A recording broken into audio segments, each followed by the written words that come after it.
আমাদের সহযোগিতা পাবেন। পুলিশের মধ্যে প্রফেশনালিজম আনে, তো চেহারা দেখবেন না সেলিমউদ্দিন সাহেব, রহিমউদ্দিন সাহেব, আমরা দেখবেন হলো আইন, নিয়ম, সিস্টেম ডেভেলপ করে। আমার দলের কোনো কেউ যদি কোনো চাঁদাবাজিতে পান, ফায়ার করে দেন। আসসালামু আলাইকুম রহমতুল্লাহ। জামাত ইসলামের নেতা মাওলানা সেলিমউদ্দিন তিনি পুলিশকে ডেকে কি নির্দেশনা দিলেন এবং কেন দিলেন, এই কাজটি তিনি কেন করলেন? এতে কি জনগণের মনোবল ভেঙে যাবে না? নেতাকর্মীদের মনোবল ভেঙে যাবে কিনা? এই বিষয়টি কেন করেছেন, এই হাজারো কেন নিয়ে আজকের ভিডিওটি। সম্মানিত ভিউয়ার্স, দেশে প্রবাসে কাছে দূরে আপনারা যেখান থেকে দেখছেন আজকের ভিডিওটি আপনাদের সকলকে দেখার জন্য বিনীত অনুরোধ করছি।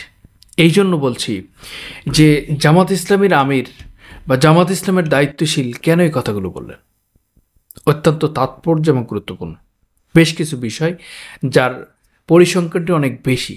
সরাসরি আপনারা ভিডিও দেখবেন, কিন্তু আমি সে বিষয়ে তাৎক্ষণিক ছোট্ট একটি চিত্র তুলে ধরছি।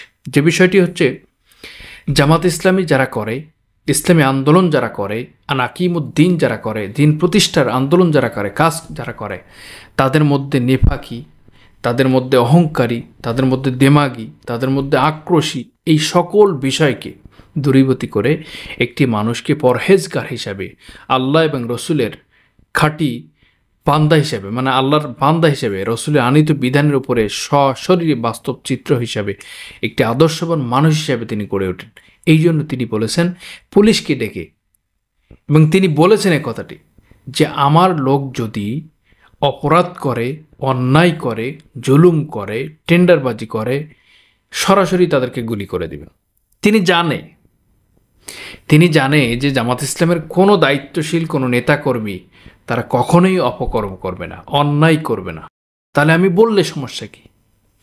এই বিষয়টি আপনারা দেখলে বুঝতে পারবেন। হজরত ওমর রাদিয়াল্লাহু তাআলা আনহা, হযরত আবু বকর রাদিয়াল্লাহু তাআলা আনহা, এদেরকে সাহাবে আজমাইনদের যে ঘটনা, খোলাফায়ে রাশেদিনদের যে যুগ, সেটা স্বর্ণযুগে পরিণত হয়েছে। ঠিক তেমনি তিনি এই কথাগুলো বলেছেন। আজকের ভিডিওটি দেখুন, মন্তব্য করুন। হঠাৎ করে পুলিশকে কেন এই তথ্য দিলেন এবং কেন এই বার্তা দিলেন, এটা কি বোঝায়?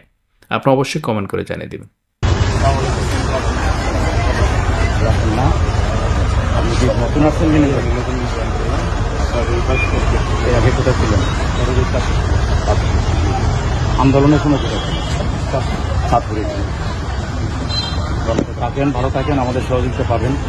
পুলিশের মধ্যে প্রফেশনালিজম আনে, তো চেহারা দেখবেন না সেলিমউদ্দিন সাহেব, রহিমউদ্দিন সাহেব, আমরা দেখবেন হলো আইন, নিয়ম, সিস্টেম ডেভেলপ করে। আমার দলের কোনো কেউ যদি কোনো চাঁদাবাজিতে পান, ফায়ার করে দেন, আপনার কাছে বল। কিন্তু অন্য দলের হইল ছাড় দিবেন না। চাঁদাবাজ, টেন্ডারবাজ এবং মানুষের উপরে জুলুম করে, জমি দখল করে, অন্যায় মামলা দেয়, এটা খেয়াল রাখবেন। এখন কিন্তু অন্যায় মামলা দিচ্ছে, নির্দোষ লোকটাকে কেন মামলা দিচ্ছে? সে যে দলই করে, অন্য দল করার তো মানুষের অধিকারই আছে। ভালো থাকবেন। বেনিবাজার খুব ভালো এলাকা, থাকতে চায়, আপনি আমাদের সহযোগিতা পাবেন। সকালে যারা আসতে তারা যোগাযোগ রাখবেন। আমি যাচ্ছি, আমার একটু